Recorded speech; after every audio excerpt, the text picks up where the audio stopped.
Hello, everybody, and welcome into another draft video here at the Hockey Writers YouTube channel as we get ready for the 2024 NHL Draft.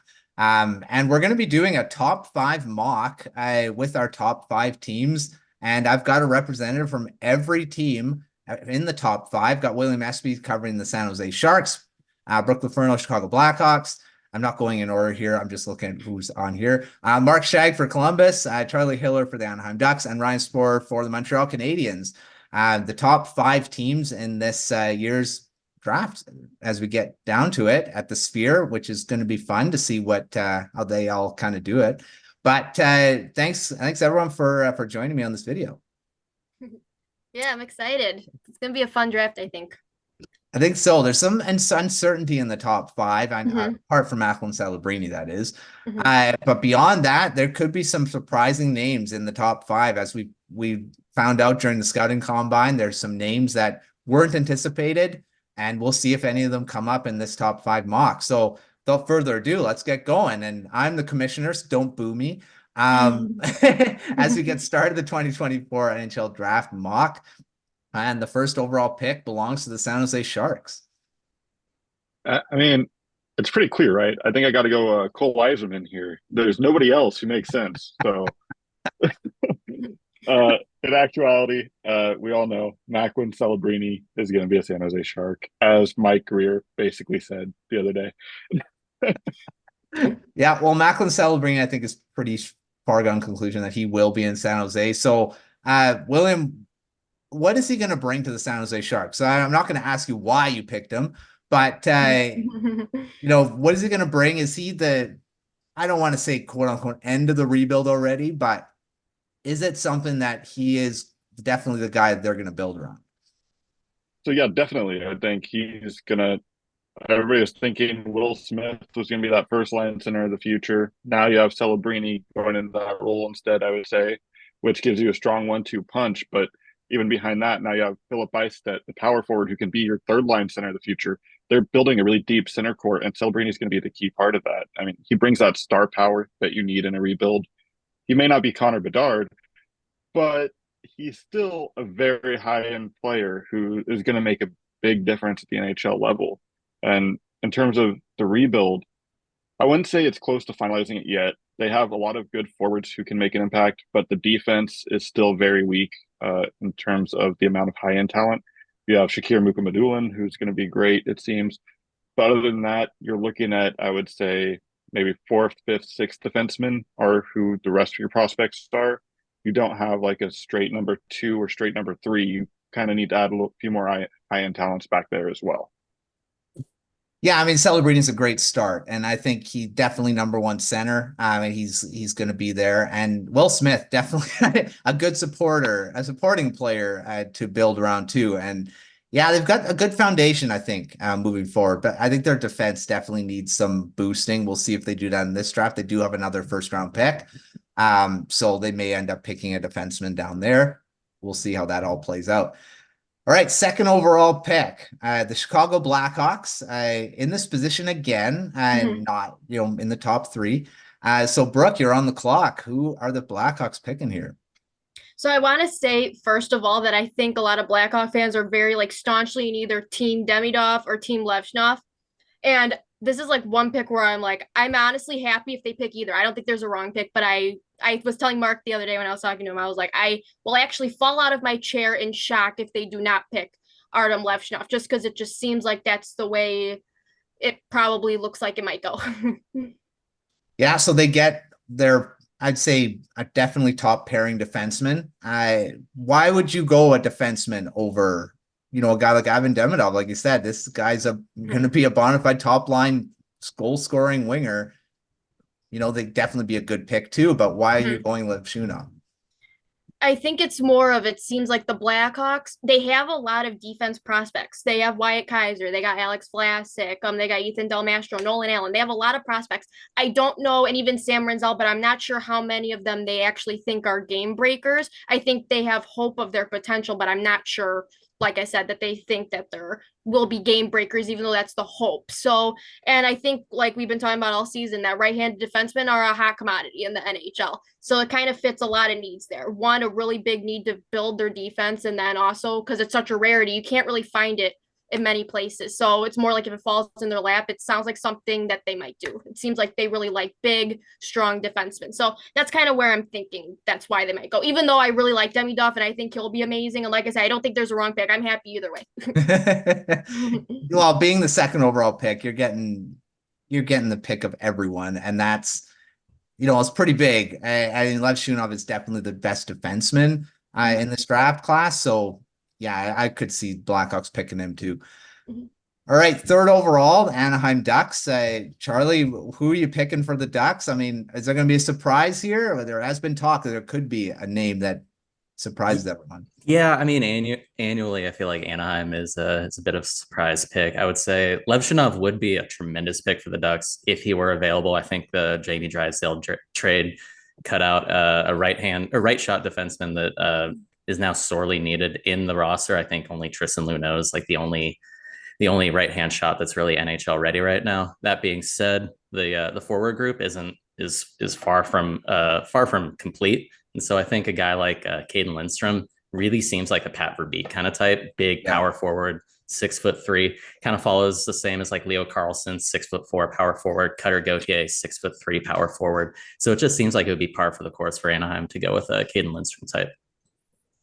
Yeah, well, Caden Lindstrom is he lost a lot of this season to injury. The back issue is a big concern. But if he's good, and honestly, the combine, it sounded like he did well enough in the combine. And if the Ducks aren't concerned, then I'm not concerned. So definitely would add a lot to the Ducks' depth down the middle. And I mean, that's something that I think, like you say, the forward group is something that could definitely still need a boost, even though they've got some great names already there. Right. So, but yeah, great pick for the Ducks. I don't know if that's a big surprise changing, but he's definitely a top 5 pick. But now the Columbus Blue Jackets have got a pretty good forward available. We'll see if Mark, who are you going with the Columbus Blue Jackets at 4th overall? So do you remember last year when the Ducks took Leo Carlson and Adam Fantilli was handed to them on a silver platter? In this scenario, the same thing would happen. To hand the Columbus Blue Jackets Ivan Demidov would be handing him on a silver platter. Yeah. And if that's what's on the board, I mean, they'll consider Anton Sleo, they'll consider the D, but if Demidov is there at 4, especially given that he was just in Florida with the Dan Milstein and already replaced 6'1", and reportedly the buzz down there is that he's going to be in the NHL, not this coming season, but the season after that, which means he could be in North America by the end of next season. Given all the Russians already on the Blue Jackets, so there would be a comfort level. That would be a slam dunk pick. The Blue Jackets would take Demidov if the draft fell that way. Yeah, I mean that'd be a pretty big, especially there was talk of Demidov 2nd overall for sure, and now that's not for sure anymore. And Blue Jackets getting Demidov down, not down. I mean 4th overall is still pretty high, but yeah, that's a guy that would definitely add a lot to the team. And Blue Jackets are now a very changing franchise now. Again, a new coach coming in, a new GM. Maybe a new direction. So we'll see if Demidov is the pick at 4. All right, finally, Ryan, you've got the 5th overall pick, Montreal Canadiens. Lots of great names still on the board. Who are you going with? I think at this point, the Canadiens would go with Tij Ginla. I honestly believe they would have taken Lindstrom had he still been available. So just based on the chatter and everything. If they're still picking 5th, though, I think that it's Ginla. But if Lindstrom is taken, I wouldn't put it past GM Kent Hughes to maybe look to trade down and look at taking Beckett Sinecki instead. Mm-hmm. Because I do believe that they are interested in him as well. But if they're still picking 5, I think they have no choice but to go with Ginla. And there are a lot of high-profile, highly talented defensemen still available, obviously, at this point. But I think they kind of made their bed when they picked David Reinbacher last year at number 5 overall. They picked their defenseman, and their forward group needs a lot of work. So I think they have no choice but to go forward. And Ginla, I think, is the best player available at this stage. What does Iginla bring to the Canadiens prospect pool? Because they've got quite a few good forwards. They got, of course, Nick Suzuki as being that still that top line center. How far out do you think Iginla is to being contributing to that, the rebuild as it is right now? Based on what I'm reading right now, just a few years at most, 1 to 2 years. I think it's just like they have their top line set. So it's Nick Suzuki, Cole Caulfield, and Juraj Slafkovsky. Kirby Dach should be the second line center. And they've got Alex Newhook, who proved himself at center last year, but with Christian Dvorak still there, with Jake Evans still there, their center, they're pretty much set down the middle for next season. So Newhook is probably going to be a winger next season. I'm not suggesting that Iginla would make the jump directly to the NHL, but it's just they need help on wing, especially if Newhook is eventually going to migrate to the center position, which is a possibility. There's not much beyond, the names I've already mentioned. I feel like if Josh Anderson had panned out more than he has, all due respect to him, we might be having a different conversation, but he's kind of regressed to the point where he's maybe 4th best right wing option on the team, unfortunately. Yeah, and Brendan Gallagher isn't the player he was. Again, he's more than a name. I think he's proven that with the playoffs he had. So he brings effectively much needed goal scoring to a team that, if I remember correctly, finished 26th last year in the goal scoring. Yeah, I think Iginla, he's been a big riser now. I don't know if anyone was talking about him as a top 5 pick. I mean, the rankings were around that, maybe the Calgary Flames area, which is 9, and I don't think they're going to like it that he's not going to be available at 9. I think he will be going in this range. So on that note, quickly, I'll start with you, Mark. What do you think about this top 5? Is this something that you could see on draft day as the top 5?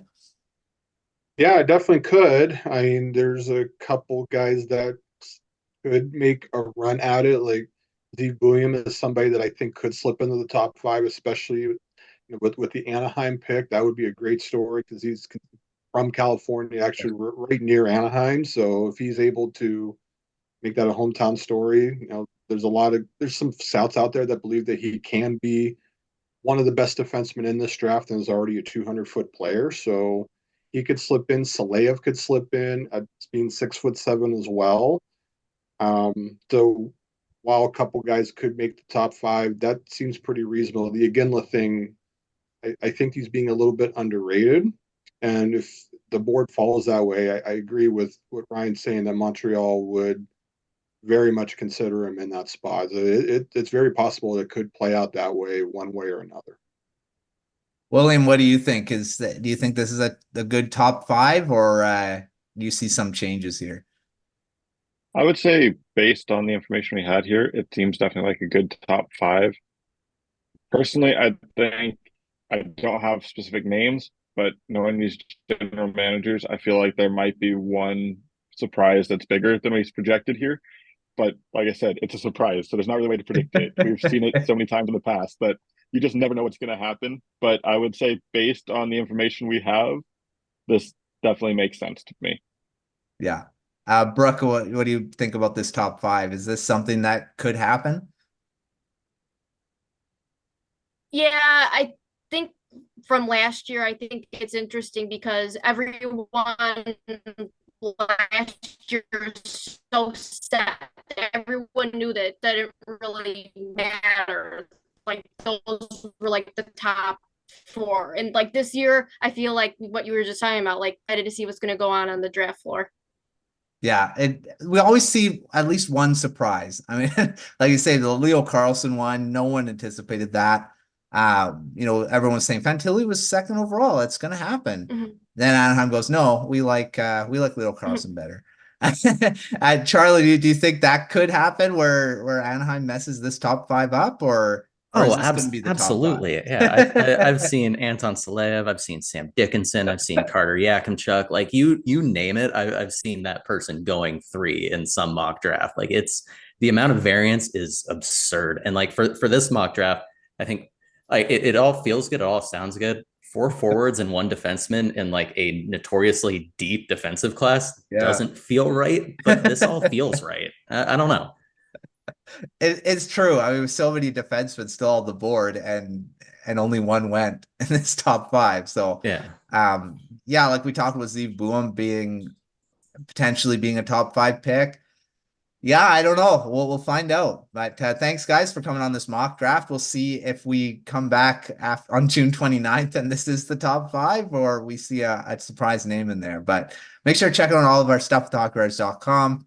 From everyone here on the panel, I got draft coverage for every team. The targets, I know, Charlie, you've got the Ducks team has a bunch of target pieces out, mentioning a lot of these names. So check all that out. We've got all of our coverage on the site, and of course the Substack has that as well. But make sure to check out all of our videos as we keep going, counting down to the draft, which is just a few days away. So stay tuned, and we'll see you next time.